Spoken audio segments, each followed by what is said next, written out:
going beyond the book. Yes. You come home back to the United States. And, you know, I know a little bit about the piece of feeling that I now have this new purpose in my life, and how you want to empower others. And I would love to talk about that. The first year I was back, I was really, I have virtually no memory at all of Okay. it. It's completely lost to me. We went places, did things that I don't remember doing or seeing it. I write about that as like, sort of like a prolonged blackout for that year. Is like the entire year is lost to me, which is a very strange, disorienting feeling.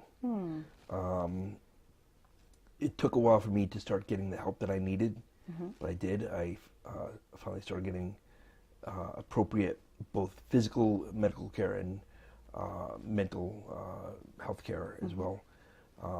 It's ultimately medically retired from the Marine Corps. The Marine Corps was very generous on my behalf, for sure. Good. But I moved to Connecticut and I enrolled at UConn. And I knew that I wanted to become a veterans advocate because I knew I was a senior guy, I was a lieutenant colonel, that there were younger Marine soldiers, veterans who were having a much more difficult time. If I was having a hard time, they were having a worse time. So I thought that I would just, go to work for like, the American Legion or one of the big veterans organization or something. Okay. I was pursuing an MBA. I didn't want to be a case manager. I wanted to work on an organizational base and have a bigger impact than just, say, managing a caseload. Okay. And, I just happened to be, like so much of my life, in the right place at the right time. So the fall of 2009, I'm taking a class with a professor at UConn, and she happened to know the guy at Syracuse University. He started the EBV. She had been on his dissertation board. Okay. And so he contacted her and said, hey, I'm doing this cool thing. I thought you might like to hear about it, what we're doing. And she said, oh my God, I had this guy in my class who'd be great for it. So that's how it started. And, we did a business case for bringing a EBV, an Entrepreneur Bootcamp for Veterans, to Connecticut. We found a ripe, untouched market in basically New England. Yeah. We found that Connecticut is very fertile grounds for veteran business ownership. So we started one, and it's been very successful. And our initial assessment of the market has proven to be correct. We've now started, we're in our 8th, going into our 9th year. We've started 141 businesses, and we've been very, very successful. And the model that we implemented, not just a program, but a model, a statewide model, is based on something called the Sea of Goodwill. And it's this idea that we can create holistic outcomes through partnerships with private organizations, for-profit organizations, not-for-profit organizations, acting as a centralized, or what's frequently called a node in a network of all these organizations. So I'll give you an example. To stage our UConn Entrepreneur Bootcamp for Veterans, we have something like 44 organizational and personal stakeholders that contribute to create these outcomes for our veterans. And then we include after service or after class services and multiple mentorship venues and connecting people to things that they would not otherwise be connected to. And that, I think, is the formula for our success. And it becomes a virtuous feedback loop. So the more success we have, the more people want to be a part of it, the more people want to contribute, et cetera. And so we've really grown the program. When I started the program we started the program in 2009. It was right after the market had crashed, and veteran unemployment rate, and overall in the whole country, veterans really suffered as a result of the crash. no previous generation of veterans had ever come back to such a bad economy. So Okay. veteran unemployment in Connecticut was above 25%. High homelessness, high, and continues to be high suicide rates. But all of this connected as a result of a failure to reintegrate into civilian life. Right. So we were satisfying a real a market need, but it was a real crisis, a real critical component. And 10 years later, Connecticut is now in the top 5 among the states for veteran outcomes in terms of employment, entrepreneurship. We've eliminated what they call structural veteran homelessness. But we're doing a lot of things right in our state. That's awesome. And we have become a leader among the 50 states in how we reintegrate veterans in Connecticut. That's wonderful. So it's been a long journey, but that's what I always wanted to get to. And, we, at this point, I can say we've been successful. We still have work to do, but knowing from where we came from Right, to where we are now, we've covered a lot of ground. And can I say I've had the privilege of being, I think, at 2 or maybe even 3 of the EBV graduation ceremonies. And it is absolutely moving to, and I'll share, it's absolutely moving to hear some of the stories and to see the emotion of these veterans, of what they have endured during their time, and how you, in particular, have been so supportive in their journey.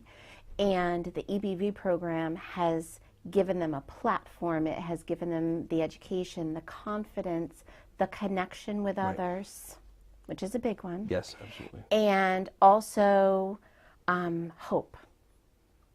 I feel that when I've seen some of these men and women just cry as they talk about their story and are so grateful, to me you provide so much hope. In so many ways. What I've been able to do is connect my commitment to providing that experience and those resources to the veterans with my own experience of, lying in a pool of blood being shot at, and 2 Marines that I never learned their names, ran out and picked me up and dragged me out of the kill zone. I really feel like that is what I'm doing, is I'm figuratively doing the same thing, picking people up and bringing them back to a place where they can sort of, get their lives together and move on to whatever it is that they're going to do. And you're doing it. And, but I feel like I need to repay that, and so for me, it's a renewal every year of that commitment. And again, I, continue to be very grateful. I call it, I'm living in the bonus round. And so I think that the purpose of me surviving what I did to, get into the bonus round is to help pick people up who have been knocked down by their war experiences and help them stand up and get on with their lives. And I think also, just to piggyback that, is you have a lot of amazing volunteers. Yes. Who come in and teach, who bring their expertise. And then you also have like a year mentorship after that boot camp time is over. So people can still stay connected and still get the guidance and the mentorship that they need to continue moving forward to be successful and to thrive. One of the innovations that we've made is not just mentorship afterwards, but mentorship beforehand. So when we accept a veteran into the program, and I wish I could accept more, but we accept basically, we get about 50 applications a year, and we accept between 20 and 25 a year. So about 50%. And my sole admission criteria is who I think can start a business within 12 months. And there is no other admissions criteria at all. Okay. There's a couple of barriers for them. They have to have an honorable, not an honorable, but a other than dishonorable discharge. So, Yeah. and they have to have disability rating, although that's most everything else is waivable on a case-by-case basis. Okay. But for me, it's am I their first customer? And I tell all the veterans, I'm your first customer because I bought what you were selling me in your admission. But the first thing that we do is well, not the first, but prior to their enrollment, after they matriculate, but before the class starts, we pair them with another veteran. Okay. And in the military, you call it a right seat ride. But it's basically an orientation to the lay of the land and how to do things and what to expect, etc. And we're now in the 5th year that we've done that, and we have not had any attrition before the program begins for Great. 4 years. Great. So I think that's a real value add to the experience of the veteran. And then, as you said, we do the mentorship, but we do several kinds of mentorship. We do mentorship with graduate students who are veterans, with subject matter experts who are part of the network, and then also with other veterans from the EBV class that, they can create. Sometimes they partner, sometimes they work together, sometimes they refer people to each other. True. Yes. So that has also been very important in developing a community, a mutually supportive community of veteran entrepreneurs. It's a fantastic program. And can you kind of let people know how to donate? Because this is I believe, 100% on a donation. Right. So all of our funding comes from philanthropy. So we get no state funding at all, which is pros and cons. So we're sort of inoculated from the problems with the state budget, but we have to raise our own money. And as long as people see the value in the program and what we're doing, people continue to support it. We do, so the philanthropy comes from 3 places, charitable foundations, corporate philanthropy, and individual philanthropy. Okay.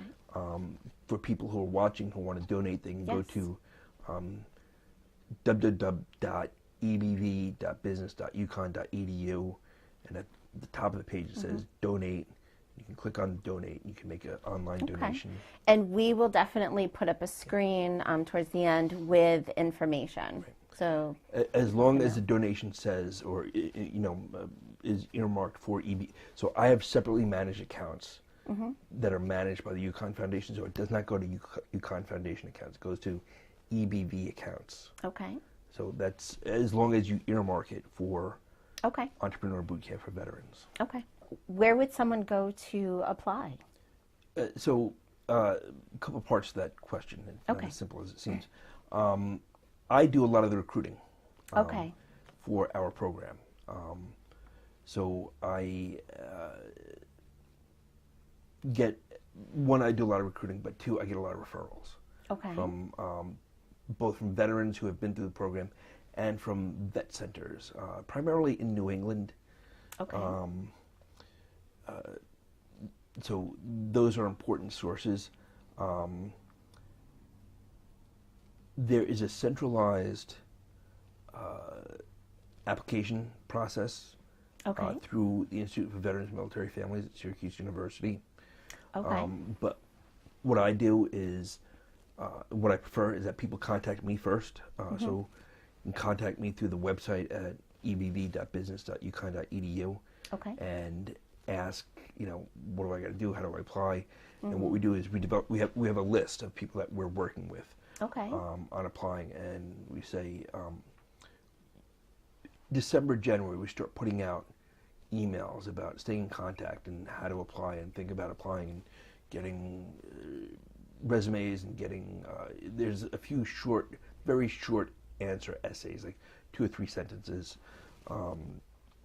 and getting your paperwork, getting your DD-14 or your VA letter that says what your disability rating, doing all the stuff that you got to do to apply.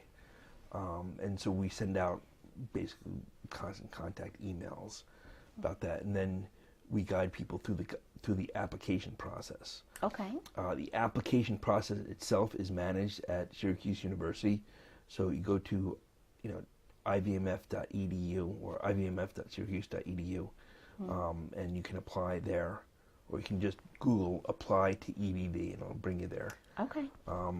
But what I really think is important is establishing a dialogue before you apply so that we can help you with your application. So it sounds like the most preferred method is to contact you. Yes. Okay. That's correct. So we'll put up your email too. Yes, please. So somebody could reach out to you. Yep. If, certainly if anyone feels like they would potentially qualify and be interested. And again, this is someone who wants to establish their own business. Right. And even if you don't feel like you would necessarily qualify, still contact us. Okay. And so we have people contact us who are not sure but are thinking about starting a business. So we have what we call 3 true outcomes. So it's not all just about starting a business. So a lot of it is geared towards starting a business. Okay. But we use a book called The Startup of You, which I'm a big believer in. It was written by Reid Hoffman, who is the guy who started LinkedIn or founded LinkedIn. Okay. And it's really about looking at your life, whatever you choose to do, as an entrepreneurial adventure. And you make of your life what you will. I know what I have made of my life and what my choices were, and thus far in the bonus round, it's, been successful. It's grown and it's gotten, Yes. So I think that everybody can do that. I think that veterans are both by nature and nurture entrepreneurial. So Yes. I encourage, even if you're not sure that you want to start a business, even if you're on the fence, contact us. Okay. If we can't get you into the EBV, we have lots and lots of resources that we can, provide to you or refer you to that will get you where you want to go. Okay. That's awesome.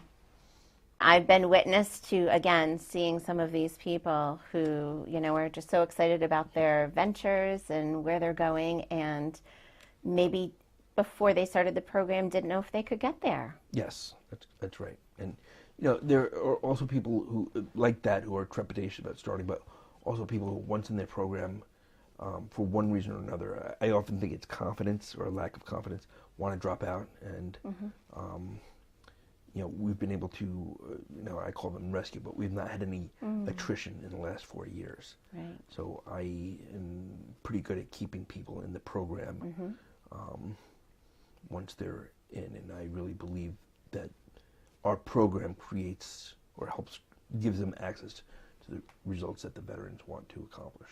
Great.